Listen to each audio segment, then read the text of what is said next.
Buenas tardes, vamos a comenzar con puntualidad británica este nuevo acto en el Ateneo de Santander, darles a ustedes la bienvenida y agradecer la presencia acompañándonos en la presentación de este libro de Igor Barrenechea.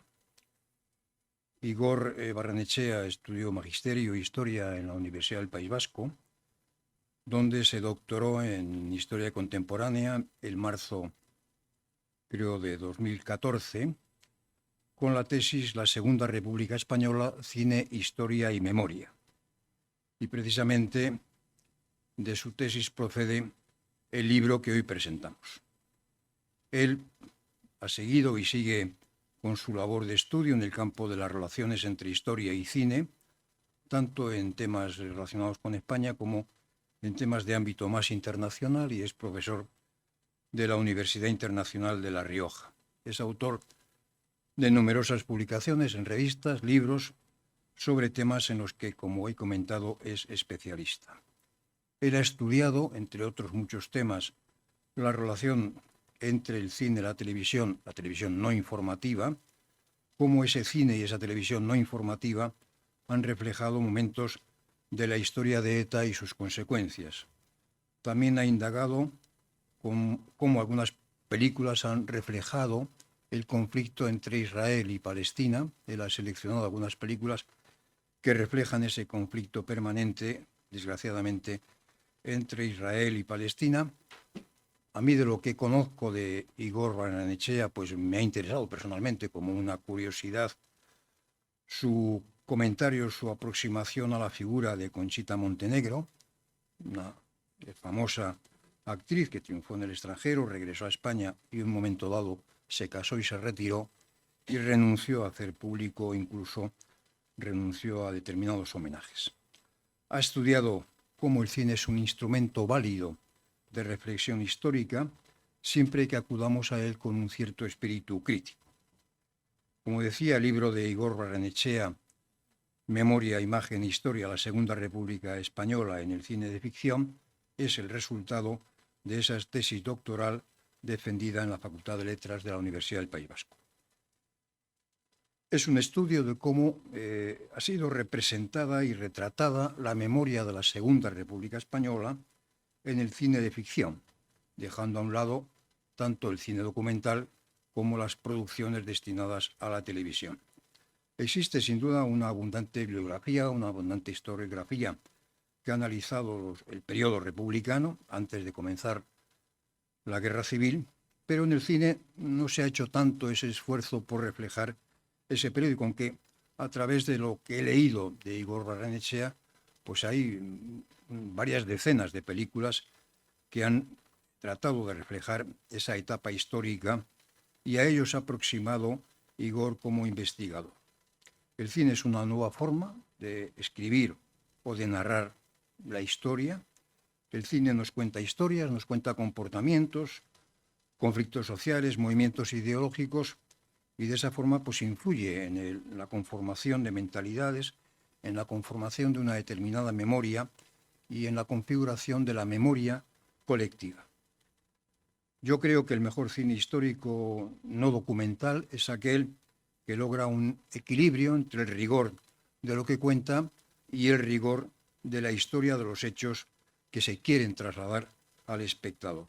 Y hablo, como decía, del cine como creación artística y no como un hecho documental. Y por ello la importancia que tiene en el cine, pues fundamentalmente la figura del director, y yo diría que junto a él la figura del guionista.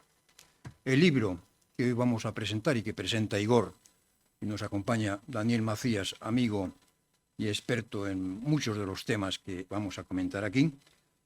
El libro se inicia con una introducción y con un estudio muy interesante sobre la Segunda República y su memoria en la posguerra. Y en esa posguerra llega casi hasta nuestros días, hasta que termina la redacción de ese trabajo. El autor estudia el contexto de cada producción, el propio texto fílmico y la época histórica que se refleja en la pantalla. Por eso, cada película debe ser analizada en relación con ese marco histórico, porque se realiza esa producción por una determinada sociedad y está destinada esa producción a esa misma sociedad como un producto cultural. El libro revisa la evolución de la memoria colectiva sobre la Segunda República desde 1939 a través de una selección. Él selecciona 9 películas siguiendo un orden cronológico de producción, que van desde Fortunato de 1941 hasta Visionarios de Manuel Rodríguez Aragón en 2001. Lógicamente, esas 9 películas él las va graduando en 3 determinadas etapas que él nos comentará de cómo reflejan una primera etapa del franquismo en esencia, después de la Guerra Civil, la época de la transición y la última época en la que se trata de recuperar incluso una cierta visión, a veces casi emocional, de lo que fue la Segunda República. Yo le agradezco a Igor, agradezco a Daniel que nos acompañen esta tarde en el Ateneo y fundamentalmente, lógicamente, les agradezco a ustedes que estén presentes en la presentación de este libro y doy la palabra a Daniel Macías para que él continúe esta ligera presentación. Gracias. Buenos días. Lo primero, agradecer su presencia y agradecer al Ateneo que nos haya acogido. Siempre es un placer jugar en casa y siempre es un placer estar aquí. También agradezco a Igor que me haya invitado a la presentación. Voy a hacerlo muy ligero porque realmente el protagonista es pues, el que ha escrito el libro y es un libro muy interesante y no quiero quitarle demasiado tiempo. Me pidió que hiciera algo, no sé si me lo hizo a bien o a mal, porque con 2 niños pequeños esto es una trampa, preparar una pequeña presentación de alguien, pero como es alguien a quien quieres, pues lo he hecho con mucho gusto, ¿no? Entonces, en la parte personal diré que pues Igor y yo nos conocemos desde hace más de una década, que ya se dice rápido, y nos conocimos vagando por Londres cuando éramos jóvenes y teníamos muchos sueños. Y entonces en Roehampton University pues estuvimos coincidiendo hablando sobre cuestiones de cine y cuestiones de ideología, que es un poco lo que nos mueve a los dos, ¿no? A él más el cine y a mí más la ideología. Y he de decir que Igor es uno de esos historiadores que es un historiador incansable e insaciable en sus investigaciones, trabaja todo tipo de temas. El cine le sirve de excusa para tocar cuestiones que van desde aunque lo ha dicho Jesús, desde la guerra de Chechenia, que a mí me sorprende mucho, hasta las campañas de Marruecos. Es decir, su abanico temporal es enorme y su capacidad de disección de determinadas películas, explicando no solo el cine en sí mismo, sino también el contexto en el que se genera, pues le hacen un investigador pues, muy interesante de leer y de conocer, ¿no? He tenido la suerte de colaborar con él en numerosas ocasiones y proyectos y pues destaco que siempre se adapta a lo que se le pide, ¿no? Siempre es mi historiador de referencia en cuestiones de cine y cada vez que hago un curso de lo que sea le digo, ¿quieres hacer algo de cine? Y siempre se esfuerza y siempre acude al rescate, lo cual pues dice mucho de él y de nuestra amistad, ¿no? Y eliminando ya esta parte personal, he de decir que es una... Jesús lo ha hecho realmente bien, ha diseccionado ya todo lo que iba a hablar, entonces me ha dejado un poco sin esa parte de explicar las cuestiones pues más de formales, así que me voy a dedicar a hacer las cuestiones pues más ensayísticas, ¿no? Les diré que es un libro necesario, que eso es importante. Cuando alguien se nos dice, cuando se hace una tesis doctoral o se hace un trabajo de investigación, se dice, bueno, hay que hacerlo primero un estado de la cuestión, ver cómo está la cuestión en este momento, qué se ha hecho y qué no se ha hecho. Y el libro que aquí presenta Igor lo que hace es rellenar un vacío historiográfico, ¿no? Que es una cuestión importante. Cuando hay un vacío o un error historiográfico o un lugar común, se trata de deshacerlo. Y Igor lo ha hecho con la cuestión de la Segunda República. Puede parecer curioso, y he indagado un poco antes de venir aquí, para ver cuántos libros sobre la guerra civil hay publicados. Y apareció una cita de un historiador de referencia de historia militar, Fernando Puel de la Villa, que decía que de 2006 a 2014, fíjense que es un periodo cronológico muy pequeño, se habían publicado entre 3.000 y 4.000 libros sobre la Guerra Civil Española. Y Raimundo Cuesta hablaba de unos 20.000 libros existentes, libros en español y en el extranjero sobre la Guerra Civil, ¿no? Incluso comparaba que quizás la Segunda Guerra Mundial y la Revolución Francesa son los únicos grandes temas que tienen más títulos que la Guerra Civil Española, ¿no? La Guerra Civil Española tiene una enorme atracción tanto para nosotros como para el resto del mundo. Pero, curiosamente, la Segunda República en tiempos de paz no tiene esa atención y probablemente es ese hablando de cine, ese resplandor, el resplandor de la guerra civil, lo que ha ocultado en cierta medida la Segunda República Española. Y es justo que haya una publicación que venga a restituir a un estudio serio sobre qué fue la Segunda República Española y la memoria de este acontecimiento histórico, ¿no?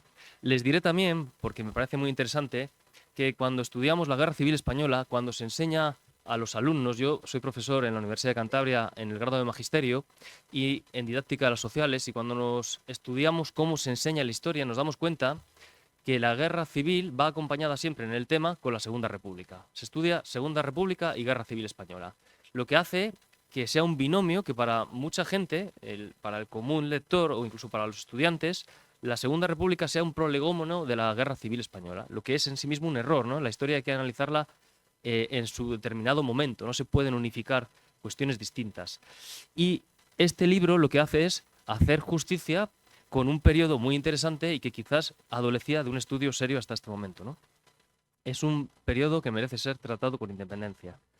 El libro de Igor recorre un amplísimo espacio temporal en cuanto a cine, que va desde la inmediata posguerra de la Guerra Civil Española hasta el presente, y lo que hace es reconstruir la historia del hecho histórico de la Segunda República Española, ¿no?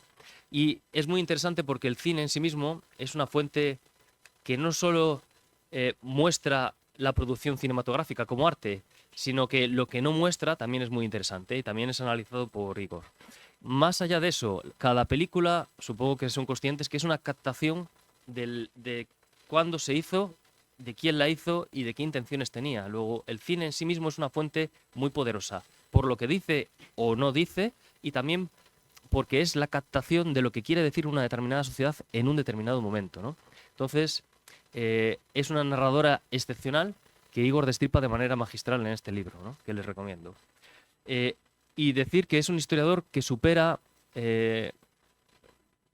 ese conflicto que todavía está vigente hoy en día en la academia, en la historiografía y en la propia sociedad, supera esa demonización que a veces se hace de la Segunda República Española o incluso esa canonización que otros hacen de la Segunda República. Es decir, la Segunda República Española es un periodo en cierta medida controvertido porque hay partidarios acérrimos y detractores, y lo que merece es ser estudiada por un historiador, es decir, desde una neutralidad.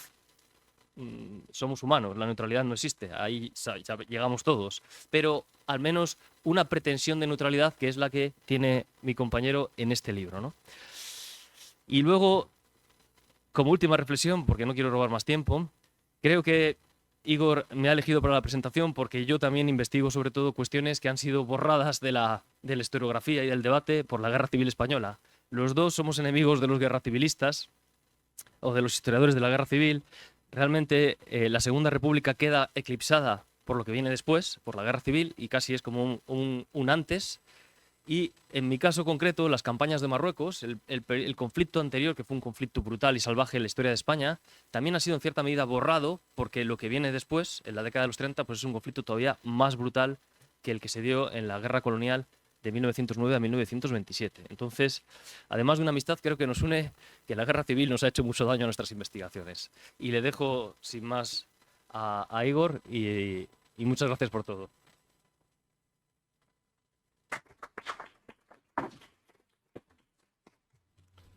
Bueno, buenas tardes. Agradecer al Ateneo, por supuesto, pues esta oportunidad. La verdad es que yo había estado ya aquí como invitado en la presentación de un libro de Gabriela, que está aquí, Viadero, que también además se ha dedicado a mi mismo campo y a mi mismo territorio, ¿no? Que es algo que son las relaciones de historia y cine.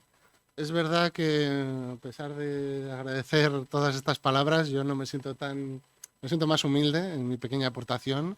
Me refiero que hay muchos y muy buenos trabajos de historia sobre la Segunda República. Es verdad que, como comenta Daniel, pues imposible competir primero con la Segunda Guerra Mundial, que es el gran, digamos, tema, que hay libros habidos y por haber, y en segundo término, pues está la Guerra Civil Española. Es verdad que además ahora mismo lo estamos viviendo desde hace más de 2 décadas. Prácticamente cuando yo dejé un poco de mi investigación, que sería la última película, la de Visionarios, pues justo empezaba lo que es la polémica de la memoria histórica, ¿no? Ahí es donde mi tutor de tesis doctoral, Santiago de Pablo, me dijo, pues puedes continuar un poco. Pero es verdad que las tesis al final tienen un cierre. Y es verdad que la cuestión de la memoria histórica como concepto es otra cosa diferente, ¿no? Y yo quería cortarlo un poco y darle un poco de espacio a lo que fue la Segunda República Española, después de todo. Claro, meterse en un tema que en su momento yo desconocía, que era tan controvertido, pues, pues tiene su qué, porque primero hay que descubrir un poco qué películas hay, cuál es su naturaleza, valorarlas, ¿vale?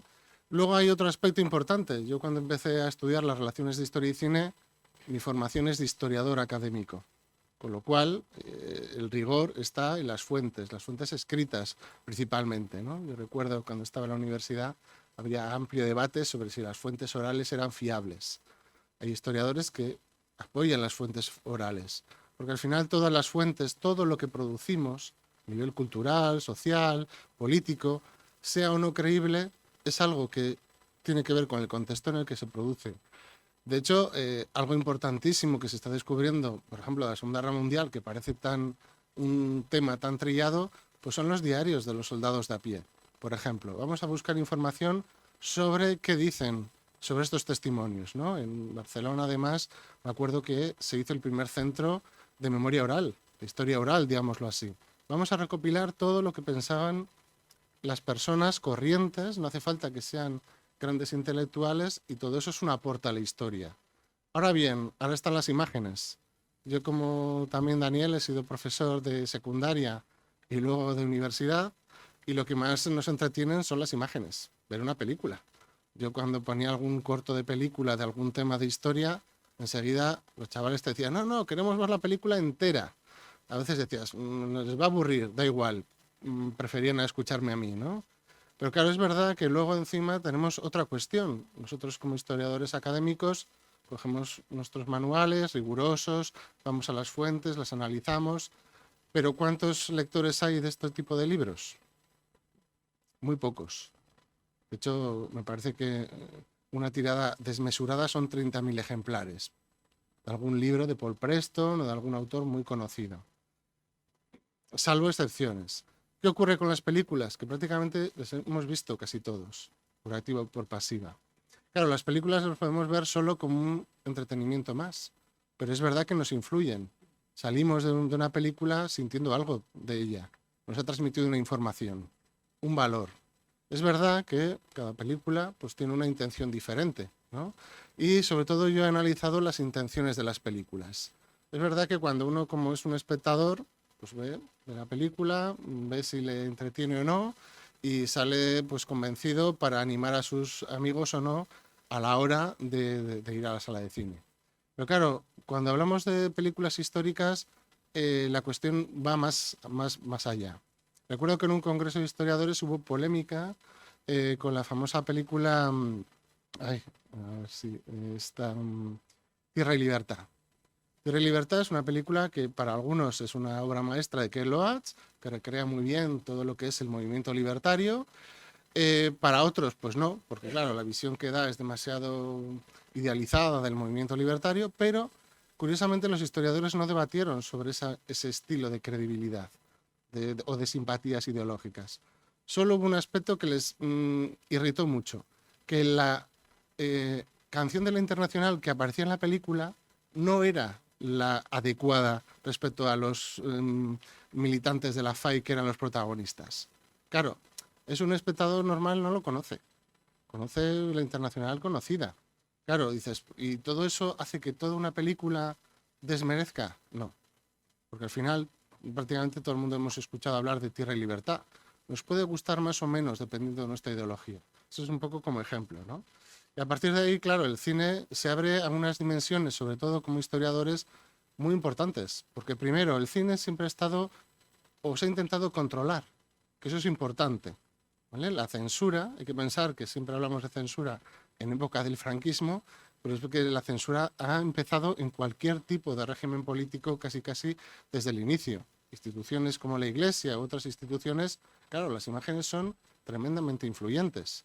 Desde los primeros desnudos a las primeras representaciones ideológicas que pueda haber de una sociedad, de cualquier elemento importante. Y eso lo tenemos que tener en cuenta. ¿Por qué? Porque el cine hay que vigilarlo, ¿no? Es verdad que, claro, el cine vive en su contexto. Es prácticamente del siglo XX, como quien dice, y ha ido evolucionando desde los años 20, 30, 40. Ahora, claro, nadie se fija si las películas son censuradas o no, en ese sentido. Pero es verdad que con toda la época del franquismo y anteriormente, las películas tenían algo que podía ser un elemento a veces crítico con el propio sistema. Hay que pensar que, por ejemplo, una película como la del Gran Dictador fue prohibida totalmente en Alemania y en Italia y en España. Hay que pensar que el Gran Dictador no se ve hasta después del franquismo. ¿Qué ocurre? Pues que es un alegato muy bueno contra las propias instituciones. Y ahí entramos en otro elemento importante del cine, que es también sus múltiples lenguajes. Puede ser un drama, puede ser una comedia. Ahora mismo hay muchas películas sobre el nazismo que son comedias. Por ejemplo, hay una que es Jojo Rabbit, que por una parte es una burla al sistema nazi. Claro, eso es impensable hacerlo en los años 40, 50, pero ahora estamos hablando de cómo el cine utiliza sus propias herramientas para llegar a la sociedad, ¿no? En mi caso, claro, me encontré con una situación un poco complicada, que es precisamente desde utilizar cuál es la imagen de la República hasta, digamos, el tiempo presente, ¿no? Cuando empiezas a valorar cómo analizar ese cine, enseguida el mundo, y ahí que nadie se equivoque, no es un cine de la República, ¿vale? Hay estudios ya hechos sobre el cine republicano, con unas interpretaciones, unas lecturas. El mío es un poco cómo el cine a partir de los años 40 refleja ese pasado. Claro, los años 40 los tenemos todos en nuestro imaginario, en blanco y negro, pero no solo en blanco y negro, sino en una sociedad donde comienza un nuevo proceso y un cambio político tremendo. Comienza el franquismo, comienza lo que es la represión, el control total de los medios, o casi control total de los medios de comunicación, e incluso, curiosamente, aunque no nos meteré en ello, hay que pensar que el propio franquismo estaba representado por varias familias que competían entre sí para saber quién imponía su propio discurso. Una película como Fortunato, ya comentaré, pues entra en ese juego, ¿no? Porque es en el año 41. Claro, ¿qué ocurre?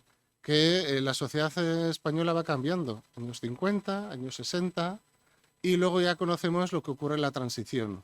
Claro, todo eso se va reflejando en el cine que nosotros vemos, ¿eh? Es verdad que el cine, aunque intenta ser controlado por las instituciones, aunque lo diga así a grosso modo, hay que pensar que no se puede controlar tanto como uno quisiera. Es verdad que en los años 40 va a haber un intento de censura muy fuerte y autocensura de las propias películas, de los temas que se van a tratar, pero es verdad que, claro, la sociedad y el cine es un elemento comercial, un elemento importante. Por ejemplo, las películas que analizo, mayormente, bueno, salvo una, que es Cerca del cielo, que comentaré, casi todas son películas de tipo comercial, porque las películas ideológicas prácticamente fallaron en el franquismo, como en el sistema comunista. Al final, salvo Raza, que es la única excepción, que es un poco el modelo que se coge, pero claro, es un tipo de discurso o de tratamiento ideológico que a la gente no le interesa ver. Nosotros queremos ver películas que nos entretengan, ¿no? Y eso siempre es importante. Pero dentro de ese entretenimiento, claro, cada película está dentro de un contexto histórico concreto que lo va reflejando, lo va tamizando. Claro, yo analizando, sobre todo en el capítulo introductorio, hablo de muchas películas que abordan la República, pero 1 minuto, 2 minutos, lo cual no me permite hacer un análisis más largo como yo pretendía, ¿no? Pero claro, esos minutos o 2 minutos son lo que ahora mismo, siento decirlo, en pleno siglo XXI, se está diciendo que era la República. Un lugar de quemar iglesias, de matar curas, y de revolución social, ¿no? Claro, dices, históricamente hay estudios muy serios que matizan todos esos aspectos, pero claro, ¿con qué nos quedamos más fuertemente? Con el propio cine. El cine es un elemento que nos impacta, que nos seduce, que nos pensamos incluso que es verdad si creemos que es creíble, ¿eh? Una de las películas de que analizo, que es además un director, por eso lo cito, Manuel Gutiérrez Aragón, es Visionarios. Claro, es un director muy reputado, que ha tenido películas muy buenas y han marcado una época en el cine español, pero casualidad toca un tema pues un poco particular, que es las apariciones de Quiroga en la época de la República. Bueno, aparte de que sea un tema vasco, que eso también me atañe a mí un poco por mi origen, pero claro, es una película que fue un fracaso total y absoluto en taquilla. Claro, dirán, entonces, ¿qué interés tiene esta película? Pues sobre todo que es una película que además se ha puesto mucho en televisión, con lo cual al final siempre acabamos viéndola. Claro, cuando uno lee las críticas de esa película, ¿qué se encuentra? Que los críticos de cine solo valoran sus aspectos técnicos. Es una mala película, no funciona, aburre y aburre. Históricamente, perfecta. ¿Qué ocurre? Que el propio director en unas entrevistas, como ejemplo, decía que él había cogido un libro que hay sobre las apariciones de Quiroga, un libro muy interesante y muy analítico, y lo que hace es un poco reflejarlo en pantalla. Claro, dices, el director está diciendo que su película es históricamente totalmente fiable. ¿Qué ocurre con las películas históricas, aunque yo me contradiga? Que es que ninguna es fiable, porque no se puede trasladar la historia en imágenes tal cual. Es imposible. Lo mismo nos ocurre a los historiadores tradicionales. Si le preguntaríamos a Daniel sobre cómo hace sus interpretaciones de los testimonios de los africanistas, pues está haciendo ficción, porque él está interpretando prácticamente lo que otros hacen, pero claro, lo hace de forma objetiva, fiable, con una experiencia que le permite hacer un análisis pues serio de lo que podía haber sido la realidad, pero no podemos coger la realidad y transformarla. Claro, el cine de ficción tiene otra virtud, que puede permitirse licencias. Licencias, pues ¿por qué? Porque así nos resulta más ágil para nosotros. Claro, si vemos una película que no tiene final, o que nos deja con la sensación de que no tiene final, saldríamos decepcionados, salvo que sea esa la intención del director. Claro, en el cine histórico lo que se valora es el rigor. Sí, yo analizo el rigor de muchas películas, pero a veces no es tan importante como lo que nos transmite ese rigor. En Visionarios es una película que no solo es fallida porque no gusta y aburre, es porque no sigue nada la historia real, no refleja el País Vasco ni la sociedad vasca de los años 30, e incluso es más, ya como anécdota, que sería una cosa que se desvela en el propio libro y que descubrí además de un autor como Antonio Elorza, el catedrático del pensamiento político, en el que en un momento dado, en la propia localidad donde se producen las apariciones, el maestro, es un maestro foráneo, no es del País Vasco, es asesinado. Claro, la película es de 2001. Desgraciadamente, seguía operativa ETA. ¿Qué ocurre? Pues que este autor dice, bueno, pues claro, el origen de ETA, ¿dónde está? En la Segunda República, porque se mataba a gente, porque no era de allí. Dices, ya, pero yo me encontré con una carta al correo, y luego hablé con ella además, con la hija de ese maestro. Ese maestro sobrevivió a la guerra, no fue asesinado. Claro, esa licencia cambia todo el sentido de la película porque nos está hablando de un drama que no fue real. Claro, nos está sustituyendo el drama de lo que ocurrió desgraciadamente en el País Vasco con ETA con la represión, porque o los represaliados, maestros que tuvieron que huir perseguidos por el franquismo. Claro, el cine nos tapa todo eso, nos da otra historia diferente. Claro, eso hace que la película realmente sea históricamente muy fallida solo en ese sentido, ¿no? Porque nos da una visión del pasado que nos puede ser muy engañosa, ¿no?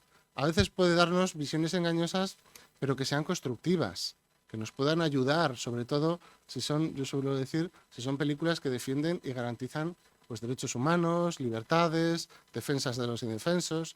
Pero claro, aquí nos encontramos con una película que debería haber sido más positiva y en ese sentido tiene una clave bastante negativa.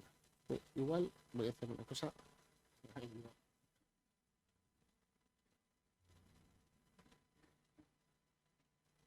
Bueno, la estructura un poco del libro, aunque me he ido un poco por las ramas, va en esta dirección.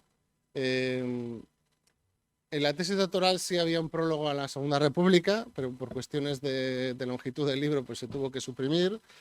Pero lo más importante, como comentaba además Daniel, sobre todo es la memoria, ¿no? Ahora mismo estamos hablando mucho de memorias, además. Además, estaría mejor hablar siempre de memorias, porque es verdad que cada uno tenemos una diferente. Empezar a discutir cuál es la más válida no tiene sentido. La cuestión es tener una memoria que sea, digamos, lo más adecuada posible, sobre todo para la sociedad que pretendemos seguir construyendo, ¿no? En ese sentido. Claro, las películas, como comentaba además Jesús, me han permitido ir viendo cómo ha sido esa evolución. Por un lado, de cómo se ve la República y cómo estaba evolucionando la propia sociedad española, quedándome, desgraciadamente, hasta el 2001, por cuestiones a veces de tiempo, ¿no? Como hablaba además Daniel, copiando, yo no sé si parafraseando al Manuel Tuñón de Lara, que fue un referente de la historiografía fuera de España durante tanto tiempo. Claro, es verdad, la República, el problema que tenemos es que se ha solapado a la guerra civil. Incluso el propio franquismo lo hace, las películas lo hacen. Pocas son las películas, hay alguna excepción, porque siempre las hay, en el que todo es una especie de acompañamiento, el fin de la Segunda República y el inicio de la guerra como si fuesen un todo. Claro, lo que ocurre antes de la guerra civil y lo que ocurre después es que no tiene nada que ver. Claro, ¿la quema de iglesias se puede comparar con el asesinato de más de 26.000 religiosos? No. Mejor la quema de iglesias, aunque ya sé que las comparaciones son odiosas, ¿no? Pero claro, no es lo mismo, como establecen tantos historiadores, el momento en el que estalla la sublevación y se derrumban las instituciones democráticas. Sean perfectas o imperfectas, hay que pensarlo, pero ya que vivimos una democracia, hay que pensar eso, lo importante que es, ¿no? Tener unas instituciones. Que el momento en que se derrumban, pues la autoridad se desplaza. Cada uno, cada grupo, cada formación, cada partido tiene su propia autoridad. ¿Qué ocurre? Pues el caos, como se dice vulgarmente, ¿no? Pero es verdad que, aunque es verdad que la etapa republicana estuvo teñida también de grises, porque no hay que decirlo, de sangre, como quien dice, pero no es una época de movilización armada. Es curioso porque, claro, la propia Guardia Civil tenía que represaliar a los propios anarquistas o a la gente de izquierdas. ¿Qué ocurre? Pues que el propio gobierno republicano estaba actuando de forma violenta contra las clases obreras. Pero es que a la vez, es curioso porque si hay una película que lo refleja, de todas formas, las derechas están utilizando también esa violencia. Claro, los años 30 son años convulsos, eso es innegable. Pero es que no es aquí, es que es en toda Europa. No es que seamos la excepción ibérica, como quien dice, ¿no? De hecho, además, el propio Eduardo González Calleja tiene un libro que se dedica sobre las cifras, ¿no? De la violencia durante la Segunda República. Y desde luego no era un caos revolucionario. Él las analiza bien.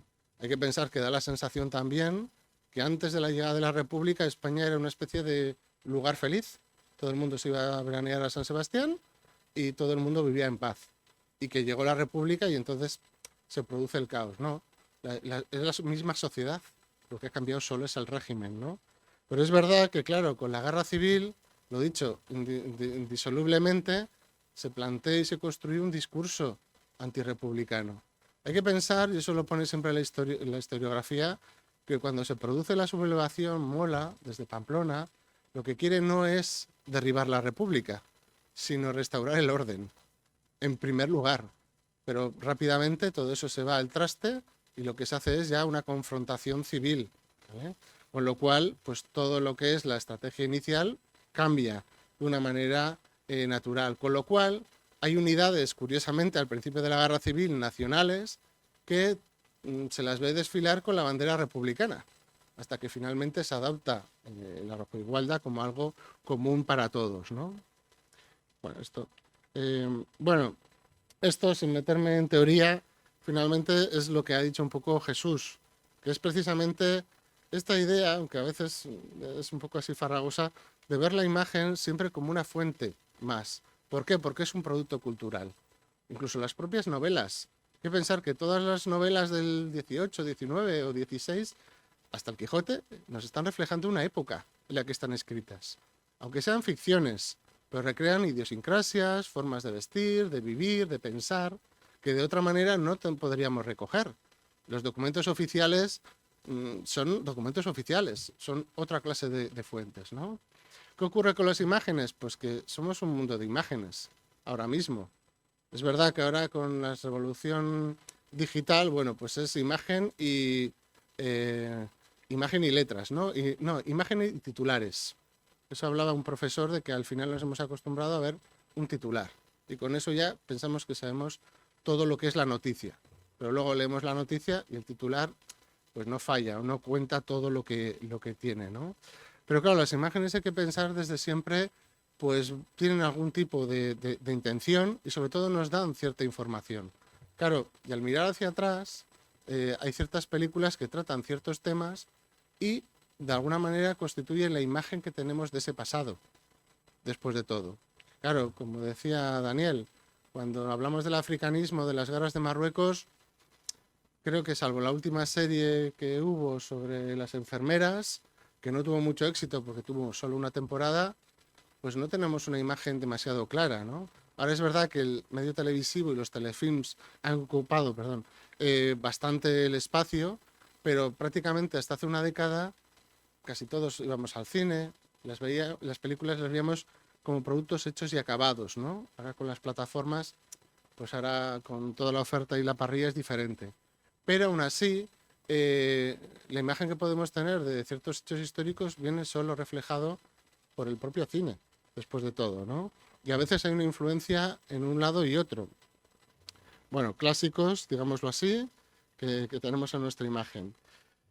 Bueno, aquí es donde nos metemos siempre en un tema que, como decíamos, claro, hay opiniones para todo. ¿Qué fue y qué caracterizó la Segunda República? Claro, el problema es que no podemos responder como si fuese un trivial. ¿Fue buena? ¿Fue mala? Para los historiadores es imposible. Ahí tenéis, por ejemplo, pues una que he sacado de una cita de estos dos autores, creo que son alemanes, que explican muy bien un poco, pues, esta especie de gran ramificación entre las ilusiones de cambio.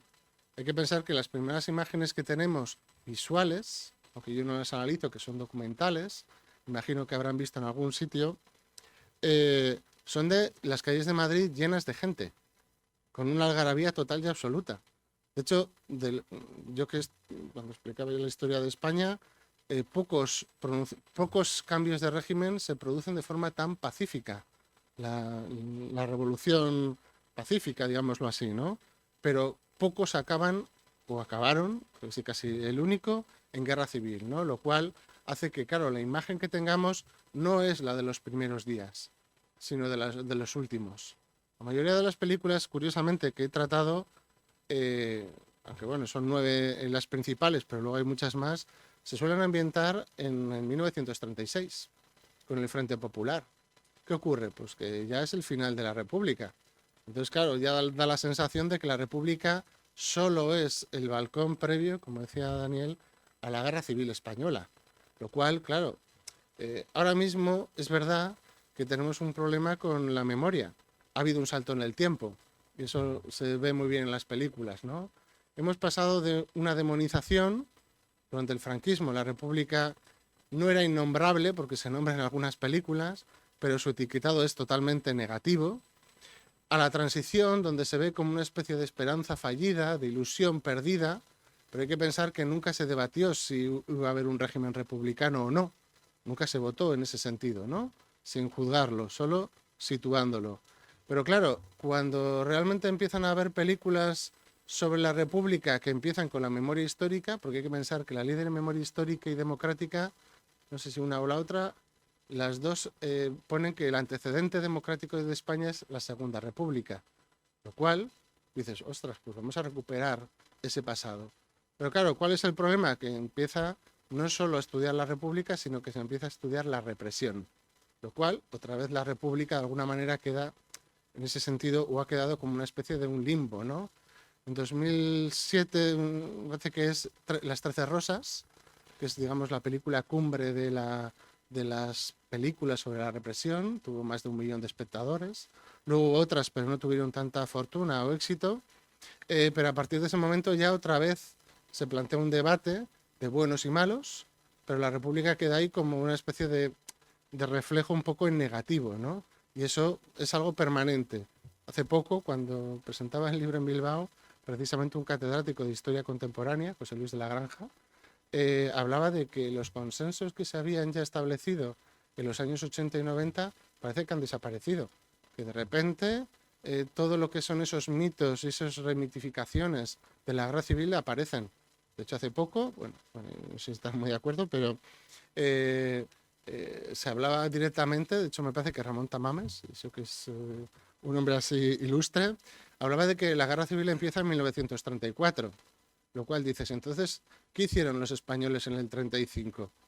¿Aburrirse en sus casas? ¿Y el 36? Pues claro, hasta que se sublevaron los militares no es realmente una guerra civil. Hablar de guerra civil en el conflicto de Asturias, que fue bastante duro, pues resulta bastante curioso, ¿no? Que además son las fuerzas de la propia República las que acallan a los mineros que se han rebelado en Asturias y en alguna otra parte, ¿no? Lo cual dices, entonces, como guerra civil, pero algo falla en este encaje, ¿no? Entonces, ¿quién estaba gobernando? Bueno, es verdad que, como decía antes, claro, la República además tiene varios periodos internos. Hay que pensar, me da la sensación de que las democracias surgen solas, como setas, ¿no? Tenemos el referente de que la democracia ateniense pues, es el modelo ideal, pero nos damos cuenta que las democracias, hay países que no viven en democracia y siguen sin vivirlo. He analizado un poco las primaveras árabes, los hemos vivido todos, y ya no hay un solo país del mundo musulmán que sea de nuevo una democracia. De hecho, el ejemplo, el modelo era Turquía, y con muchos peros, como quien dice, ¿no? Aunque no sean modelos occidentales exactamente. Ahora vivimos el momento de gobiernos ultraconservadores, ¿no? Que no voy a llamar antidemocráticos, pero por ejemplo en Rusia hay que pensar que se denomina democracia dirigida, lo cual no se diferencia mucho de la democracia orgánica española, ¿no? En esos años. Claro, ¿qué ocurre con la República? Pues que surge de un sistema de la Restauración que ha fracasado, que se ha hundido. ¿Qué ocurre? Que vamos a montar una democracia de la noche a la mañana con todo el rigor que tenemos ahora. Ahora mismo, aunque sería otro debate, si alguno quiere preguntar, tenemos el debate sobre la transición, otro gran periodo, ¿no? En el que, claro, es verdad, fue un periodo modélico, de cambio, de transformación, pero claro, los estudios históricos dicen sí, modélico sí, pero hubo mucha sangre también. Y hubo momentos en los que aquello pudo descarrilar. ¿Cómo se consiguió? Pues con mucha voluntad de muchas personas. Pero aún así, en 1981 casi sucede otro golpe de Estado, bueno, otro golpe de Estado fallido, ¿no? Con lo cual tenemos que, claro, ver la historia siempre en una retrospectiva. Es verdad que no demasiado positiva, porque son ejemplos siempre negativos, pero claro, en comparación no es fácil. Todos los procesos de cambio, ¿no? De transformación. Cuando estudiamos historia muchas veces nos quedamos en la historia política. Es verdad. Vemos el primer bienio progresista, la aprobación de las leyes de hazaña tan modernas y revolucionarias, luego llega el bienio negro, digámoslo así. ¿Qué sucede? Que nos olvidamos de cómo era la sociedad española. Claro, yo cuando alguna película, aunque no he podido poner ningún trozo, porque no lo tengo disponible, como Tierra de Rastrojos, aunque es un tema que ya se ha olvidado, nos habla del problema del campo español. ¿Qué ocurre? Pues que España era una economía que principalmente se basaba en la agricultura. Cuando había miseria o malas cosechas, automáticamente había millones de personas que estaban casi en la supervivencia. Claro, eso queda muy lejos. Eso mismo no ocurre. Ahora tenemos otros problemas diferentes, como es el problema del agua. Claro, en aquellos años 20 que lo hereda la propia República, es una sociedad donde extremeña, andaluza sobre todo, donde hay gente que va por temporadas con su carro de bueyes y su familia, pues haciendo la recogida de la siembra en diferentes lugares. Y cuando llegaba el invierno, lo pasaba mal. Hacía otras labores, pero no tan provechosas, ¿no? Como cuando llega el verano en la época de siembra. Claro, la imagen de los aparceros o de los campesinos ahí deslomándose, mujeres y hombres, claro, ahí el trabajo era indistinto. En unas duras condiciones explica muy bien por qué el anarquismo, un fenómeno del siglo anterior, prende en mucha parte de la sociedad española. porque vive en unas condiciones injustas, no tenía nada que ver con los debates que tenemos ahora. Claro, la República se tuvo que ingeniar todo eso con una sociedad, además, eso lo explicamos mucho en historia, en una Europa de los fascismos. Todos los países están cayendo del lado de todas las repúblicas bálticas, son dictaduras. Polonia, Alemania, Italia, las únicas que medio resisten, pues Francia y Gran Bretaña. Y la única que se convierte en una democracia es España, lo cual todos los vientos en contra. Claro, todos esos son elementos que, claro, que explican muy bien todas las dificultades. Y luego es verdad que la sociedad española, por mucho que digamos, es muy compleja. Es izquierdas y de derechas. Claro, unos tienen una manera de proceder y otros de otras.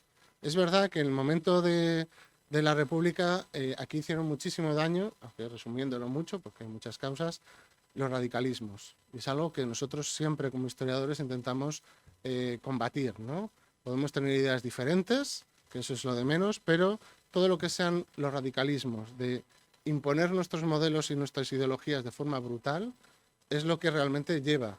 Claro, en un contexto de los años 30, donde la ley, además, judicial y policial era bastante estricta, es paradójico que hubiese tantos problemas en las calles.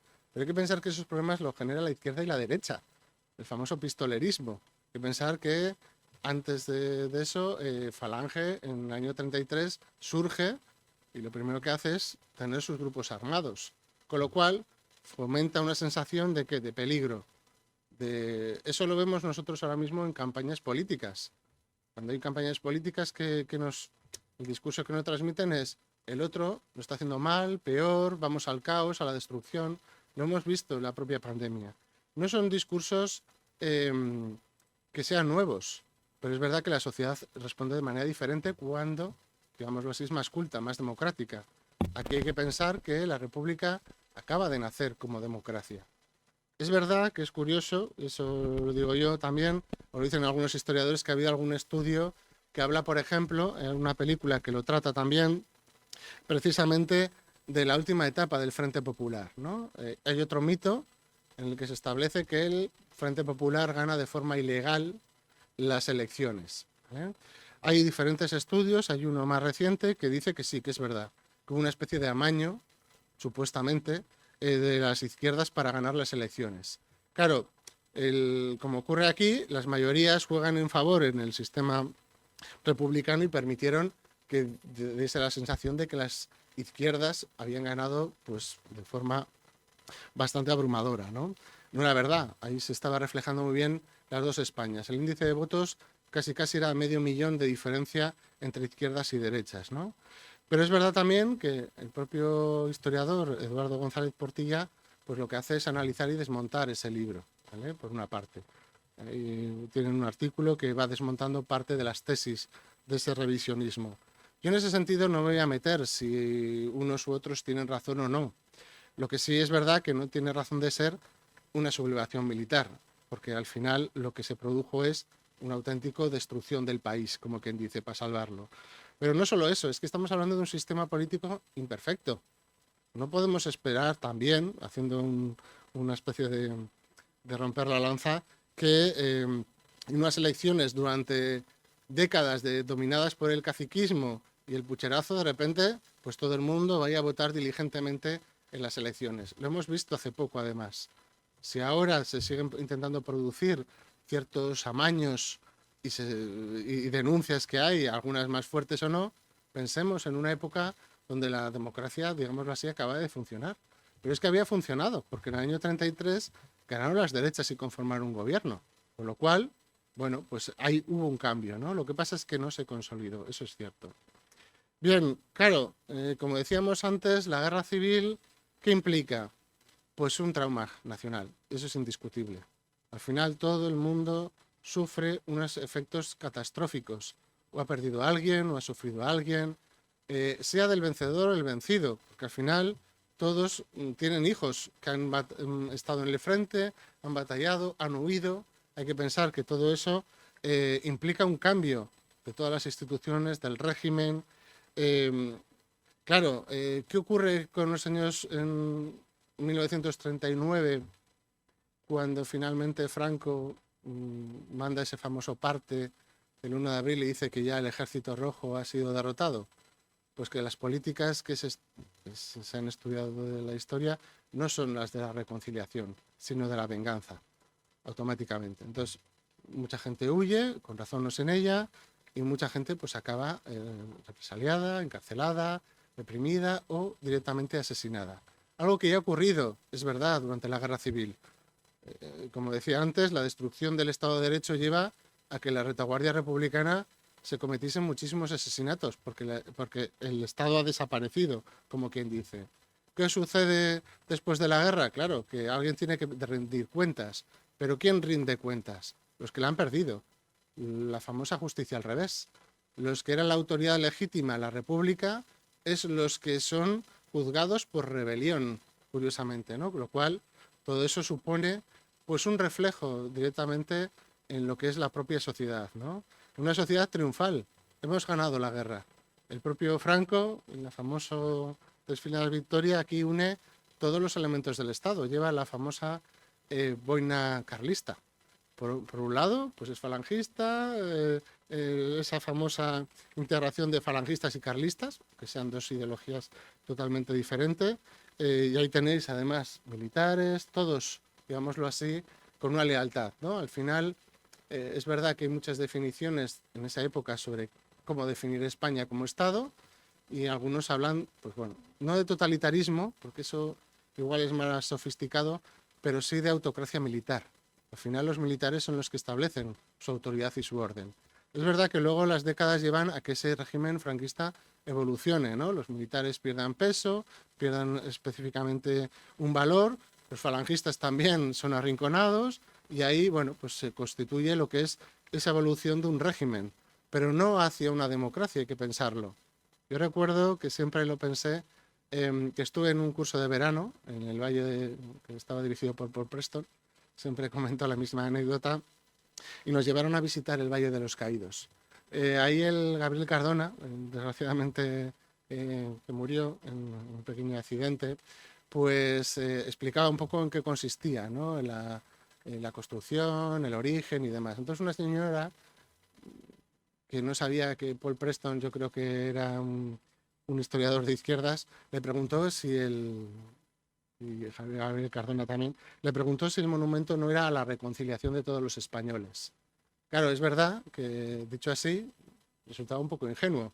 Es verdad que en el propio, ahora lo sabemos con certeza, en el Valle de los Caídos o Cuelgamuros, Valle de Cuelgamuros como es ahora, hay miles de cuerpos allí, republicanos y nacionales. Claro, tiene una explicación, eso nos lo explicaba Gabriel Cardona. Claro, cuando se inauguró el Valle de los Caídos ya eran los años 50. ¿Qué ocurre? Que querían llenar las criptas con cadáveres o con, digamos, los mártires de la guerra. Se encontraron que, claro, cada uno quería enterrar en su pueblo a sus propios caídos del bando nacional, que nadie quería llevarlos a Madrid. Imaginaos uno que ha perdido un hijo en Cádiz, que tenga que ir a visitarlo a su tumba a Madrid. Entonces encontraron con que más de la mitad de la cripta estaba vacía, con lo que dijeron, bueno, pues hablamos con todos los cadáveres que encontremos sin nombre de quien sea, y por eso, claro, ahora hay una polémica inmensa, porque en realidad, claro, hay que identificar uno a uno, y muchos no eran del bando nacional, ¿no? Claro, cuando Gabriel Cardona le responde a la señora finalmente, bueno, pues si Franco hubiese querido reconciliar a los españoles, hubiese podido traer la democracia, ¿no? Ya sabemos que no ocurre. De hecho, Paloma Aguilar creo que escribía en su libro sobre la memoria de la Guerra Civil precisamente que la Guerra Civil acaba oficialmente, aunque las polémicas vemos que siguen, con la muerte de Franco, el 20 de noviembre de 1975. Es ahí cuando realmente se empieza a hablar de otra cosa, que es la Guerra Civil. Hasta ese momento era la Guerra de España o la Cruzada, no había nada más. Y había una historiografía pues, del régimen muy curiosa, ¿no? ¿Qué ocurre? Que claro, todo eso, asimilar todo eso después de tantos años, digamos, de historia oficial, de falta de transparencia y de historiadores que pudiesen dedicarse a analizar eso de verdad, españoles, porque los hubo, pero extranjeros, pues un tema que se ha quedado un poco otra vez en el limbo, ¿no? En los años 80 se hizo un trabajo inmenso, pero es verdad que la memoria suele ser de corta duración, ¿no? Y ahora volvemos otra vez a revisar todo aquello, pero a veces sin saber muy bien de lo que estamos hablando, si de la represión, de la Segunda República, ¿vale? Entonces ahí, claro, es verdad que la falta de memoria tiene que ver un poco pues, con esa construcción de los imaginarios, ¿no? No me refiero solo al cine, me refiero a los imaginarios políticos. Ahora mismo en los debates, lo que comentaba antes, pues da igual lo que se diga, que al final no hay, con perdón, ningún respeto por todo lo que es la memoria de los que perdieron, por ejemplo, la guerra, ¿no? Para ciertos políticos, pues consideran que mira, es olvidable, no. Son todos españoles, con lo que todos necesitan su propia memoria. Bueno, esto es un poco... Bien, los años 40 van a venir marcados por qué, pues un cine, sobre todo al principio, que ya lo conocemos, de la Cruzada. Claro, el cine español sufre las consecuencias de la guerra civil. Muchos directores huyen, otros están en el exilio, algunos mueren, otros regresan y tienen los valores del nuevo régimen, pero faltan medios, y eso es importante. Claro, España está totalmente arruinada en esos años 40. Destrucciones económicas, y hay que pensar que incluso el famoso, o tristemente famoso Oro de Moscú, pero bueno, es otra historia. ¿Qué ocurre? Que el cine es la única manera muchas veces de levantar la moral. Es curioso, aunque yo no me meto en esto, pero ahí está bien citarlo, que por un lado el régimen se va a empeñar en constituir un cine pues pedagógico, educativo, para que todos los españoles se den cuenta de cuál ha sido el gran triunfo, ¿no? La victoria. Claro, con temas Frente de Madrid, películas pues eso, como Raza, Porque te vi llorar, hasta Aguda en el infierno, ¿no? Todas ellas marcadas, ¿por qué? Pues el bando nacional tiene razón, los otros son unos feroces, digamos, comunistas, asesinos, criminales. Claro, todo eso marca mucho esos años 40, pero es curioso porque, claro, aunque hablemos de memoria, la mayoría del cine que le gustaba a la gente de los años 40 eran famosas comedias. Comedias, dramas así folclóricos, cosas así más ligeras. Bueno, lo que nos pasa a todos, claro, en ese sentido. Por eso, claro, este cine que está aquí, que marca la ideología del régimen. ¿Qué quiere que pensemos los españoles, ¿no? Que han triunfado, que los otros son, no sabemos muy bien qué son, porque hay que pensar que todas estas películas nos hablan, aunque sea resumidamente, del famoso concepto de España y la anti-España. España es los que vencen la guerra, el bando nacional, y anti-España son todos los demás, ¿no? Es curioso porque en algunos casos sí es verdad que aparecen algunos personajes republicanos en positivo, ¿no? En el Alcázar no se rinde, parece que el general Rojo aparece, no sé si es el Rojo, creo que era, y aparece como un personaje al menos neutro. Claro, es un militar, y eso es importante. Claro, ahí estamos en una época donde, donde mayormente nos vamos a encontrar con que los militares son sagrados en ese contexto.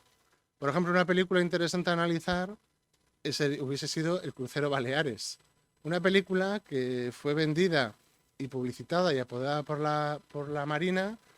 Fue a estrenarse, fueron allí varios el ministro de la Marina a ver la película y dijo que aquello que no le gustaba, y entonces destruyeron el negativo. Con lo cual, hay que pensar que la Filmoteca Española no surge hasta los años 50, con lo que muchas películas de estas a veces desaparecen, ¿no?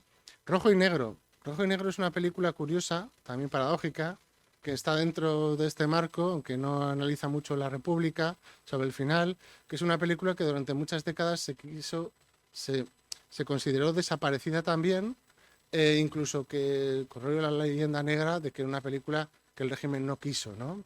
En realidad se estrenó, debió estar 3 semanas en cartel. Alberto Elena, un investigador, lo descubrió un poco, cuando descubrió luego el negativo, y analizándolo, claro, justo coinciden con los enfrentamientos en Montejurra entre falangistas y carlistas, lo cual la película, como muy falangista, pues entonces se retiró un poco del cartel, ¿no? Pero es una película muy emblemática ahora, actualmente, porque es un cine pues de muchos quilates, curiosamente, porque además tiene influencias muy nítidas del cine soviético, lo cual es paradójico, sino porque lo que hace es representar el Madrid, digamos, oculto, ¿no? El Madrid clandestino. La propia protagonista, como hablaba aquí Jesús, es Conchita Montenegro, que volvió de América y se embarca en un proyecto de apoyar una película del régimen. Hay que pensar que en esa película, es paradójico, es violada. No se ve, por supuesto, la escena, pero como decía antes, el cine es muy simbólico. La España violada, digámoslo así, ¿no? Ella representa una España que es, claro, la mujer al final no sobrevive, al final es asesinada en la historia, ¿no? Pero, por ejemplo, en ¿Por qué te vi llorar? También otra protagonista es violada, con lo cual representa otra vez esa España violada, aunque el final es mucho más positivo, lo cual el mensaje de estas películas ya sabemos va en qué línea va, ¿no? Todas en ese sentido van marcadas con un marcado antirrepublicanismo. La época de la República es caos, destrucción, quema de iglesias, algo que no, que dentro del cine oficial, porque hay algún cine alternativo, hay que pensar que no todo el cine de la época franquista es afín al régimen, ni mucho menos. Hay películas de encargo que no van a tener mucho éxito, pero que van a seguir, digamos, perfeccionando ese discurso, ¿no? Aunque eso se analiza en otros aspectos. Bueno, luego llega la transición y como vemos aquí, claro, es un proceso de reconciliación. Aquí es verdad, es una época de que fluye el cine, hay una activación muy importante del cine y sobre todo de las visiones de la guerra civil. Una de las películas que retrato es Retrato de familia, precisamente, ¿no? Una novela de Miguel Delibes, mi idolatrado hijo Sisí. Es curioso porque la película por fin habla de la guerra civil desde los neutrales, aquellos que pues no militaban ni en un sitio ni en otro y se vieron atrapados por los fuegos de la guerra. Claro, en todo el cine anterior era impensable ver eso. Lo curioso del caso, como siempre, es que la censura no le gustó porque había un desnudo, uno de los primeros desnudos que aparecía después de todo el periodo anterior, ¿no? Con lo cual, la película se esperó a que acabase la censura para poder ser estrenada, sin más miramientos, ¿no? Bien, y luego finalmente llegan los años 90, en el que realmente hay una especie de curioso paradoja, en el que hay muchos recordatorios, congresos, estudios sobre la guerra civil por el 50 aniversario, por supuesto, pero que a nivel institucional el gobierno de Felipe González dijo que aquello era historia y que no le interesaba para nada hacer nada sobre o apoyar ninguna propuesta. Lo cual nos lleva a una época donde prácticamente no hay películas cuando podían haberse hecho, salvo una que aparece en el libro comentada, que es Requiem por un campesino español. Claro, Requiem por un campesino español es una novelita corta, la conocemos de Sender, que abarca un espacio de tiempo mayor que la propia República. De hecho, al final de la propia película, digámoslo así, y añaden una especie de epílogo que no aparece en la propia novela, ¿no? Pero es una película muy representativa, no tuvo su éxito, aunque es una película un poco fría, pero es, digamos, la que más se acerca a ver la problemática de esa España, digamos, como se dice ahora, profunda, ¿no? De lo que pasaba en el campo, de las inquietudes. Y luego encima con un personaje muy curioso de Mosén Millán, que voy a ver si el título original de la propia novela, que es, claro, es un sacerdote, Antonio Ferrandis, que hace un papel muy bueno, que claro, está entre las autoridades clásicas, conservadoras, afines a los terratenientes, y claro, y ha visto crecer a un jovencísimo Antonio Banderas que quiere cambiar las cosas, ¿no? Y ahí vemos un poco esos dilemas permanentemente morales que yo creo que en ese sentido pues están logrados. La pena es que luego las demás películas pues van en otros derroteros, ¿no? Que van a ser precisamente La lengua de las mariposas y Visionarios, ¿no? Aquí es donde, claro, nos encontramos una etapa final que es bastante paradójica, porque hay tres películas que son las, digamos así, recurrentes, que más abarcan la Segunda República, que son Pasiones rotas, que no sé si les sonará, porque además tuvo, no sé si 4.000 lo diré, espectadores, perdón, en el cine, aunque es verdad que le han dado varias veces al cine, en el cine. El director, yo he visto películas de después de él, es un irlandés y mejoran, pero esta película es su primera y es un poco desastre, técnicamente hablando, pero aparecen personajes muy... Una Penélope Cruz muy jovencita, Francisco Rabal, bueno, actores de mucho renombre, incluso de forma internacional. ¿Qué ocurre con Pasiones rotas? Pues lo que va a ser un poco el final de la visión que tenemos de alguna manera, si alguien se acerca a la película, de lo que es el periodo, que es La novela se basa en una novela ambientada en los años 20 en Bilbao y acaba siendo trasladada a 1936 en Oviedo. Lo cual, imaginaos que hay que hacer mucha imaginación, porque claro, la autora, O'Brien, ahora me acuerdo el nombre, era una institutriz que tiene su experiencia en Portugalete, con una familia noble, que cuida a sus hijos y que se enamora del hijo de la casa, ¿no? Ese es el trama principal. Claro, trasladando los hechos a 1936, lo cambia todo. Oviedo, la zona de Asturias, donde se ha producido supuestamente, con la película no aparece, lo que es la gran represión contra los obreros, ¿no? Luego en un momento tumultuoso. Es curioso porque es una película, así resumidamente, de izquierdas, pero que de alguna manera pone mal a la República, lo cual ya vemos lo difícil que es entenderla un poco, ¿no? De cómo, si a veces un director no sabe lo que está contando, pues cuenta las cosas pues bastante mal. Se puede hacer cambios, yo lo que decía, las licencias no importan, puedes cambiar los hechos, pero al final, ahí en la película, la protagonista es una joven irlandesa que no entiende el problema de España y lo compara con Irlanda, de los años 20, claro, en las guerras civiles de Irlanda, no sabemos por qué. Y luego, claro, hay dos escenas, que eso es importante en el cine, hay dos escenas de la que la policía carga con violencia contra manifestantes. Claro, eso es... Luego hay otra escena de toros, pero porque es todo muy español, eso sí, porque tienen que aparecer los toros.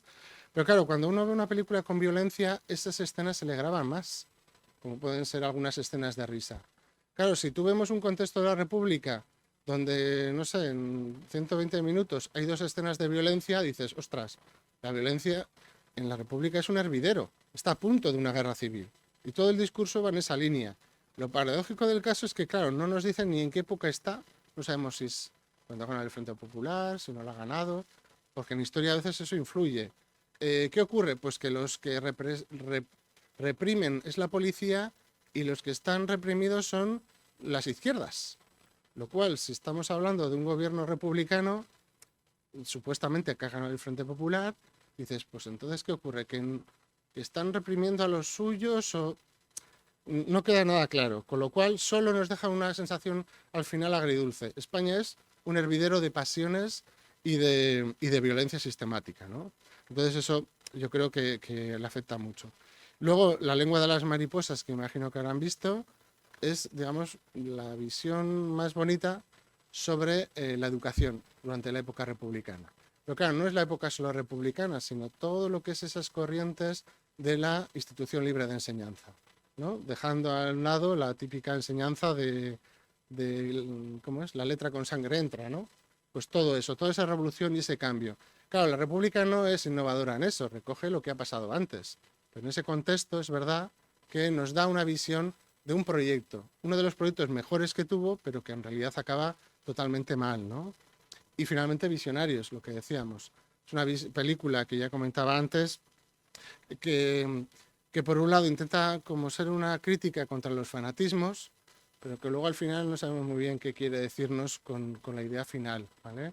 Porque lo que comentaba antes, una sensación de que recrea un País Vasco donde parece que hay violencia y donde los fanáticos son un poco así torpes, bueno, es una cosa un poco así paradójica, ¿no? Pero nos permite, como vemos, la construcción de estas historias de ficción, darnos una imagen que a veces puede ser bastante como equívoca, ¿no? Es verdad que, lo que decía antes, no podemos definir a la República con una sola palabra, es más compleja.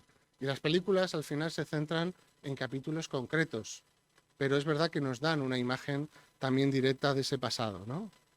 Bueno, estas son las propias películas, el cartel de las principales, pero bueno, es verdad que se mencionan varias más, como una especie de recoger tipos, ¿no? Desde Fortunato, que ahora veremos si se puede unas imágenes, a lo que sería un poco Visionarios. Luego es verdad que no están todas, no he podido poner imágenes de todas, porque por ejemplo Tierra de Rastrojos es una película del año 79, es de las primeras que habla de la represión franquista en el campo español, pero solo se puede ver en la Filmoteca Española, ¿vale? A veces porque es de esas películas independientes que fue estrenado curiosamente en Sevilla, en Córdoba, y luego como tuvo éxito, se fue estrenando luego en cines hasta llegar a Bilbao, ¿vale? Porque yo recogí alguna crítica cuando se estrenó aquí. Pero claro, quedan como películas muy radiográficas de ese contexto y un poco olvidadas, ¿no? Que a veces igual, y a eso hay que insistir desde el punto de vista del cine, que hay que recuperar ciertas películas, ¿no? No solo verlas con ojos así críticos porque todas son enriquecedoras, sino valorarlas desde otros aspectos que nos parezcan más interesantes. Y ahora, si quieren... Okay. Vale. Voy a poner algunos ejemplos. Esta película, como ven, Fortunato, ha sido dada en televisión española, ¿vale? En algún momento dado. ¿Ya puedo poner? Bien, como ven aquí,